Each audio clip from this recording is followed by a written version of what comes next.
Kuvendi i Kosovës vazhdon të mbetet i paralizuar pasi edhe në vazhdimin e 10 të seancës konstituive partitë opozitare refuzuan sërish të marrin pjesë në krijimin e komisionit për votimin e fshehtë të kryetarit të ri të kuvendit.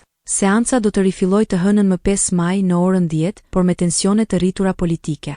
Partia Demokratike e Kosovës, Lidhja Demokratike e Kosovës, Aleanca për Ardhmërinë e Kosovës dhe Lista Serbe nuk pranuan të propozojnë një përfaqësues në komisionin e votimit duke kundërshtuar mënyrën se si lëvizja vetëvendosje po tenton të realizojë votimin. Kryetari i PDK Memli Krasniqi e cilsoi këtë proces si antikushtetues dhe akuzoi kryeministrin në detyrë Albin Kurti për tentativë për të mbajtur pushtetin me çdo kusht. Kurti e di se nuk ka numrat për një mandat të ri dhe tani po mban peng institucionet, deklaroi Krasniqi ndërsa ritheksoi qëndrimin se kandidatja aktuale e LVV për kryeparlamentare Albulena Haxhiu nuk do të marrë kurrë mbështetjen e opozitës. Edhe deputetja e LDK Hykmet e Bajrami e cilsoi ndërhyrjen në procedurën e votimit si jo kushtetuese duke insistuar se zgjedhja e kryetarit të kuvendit kërkon konsensus politik.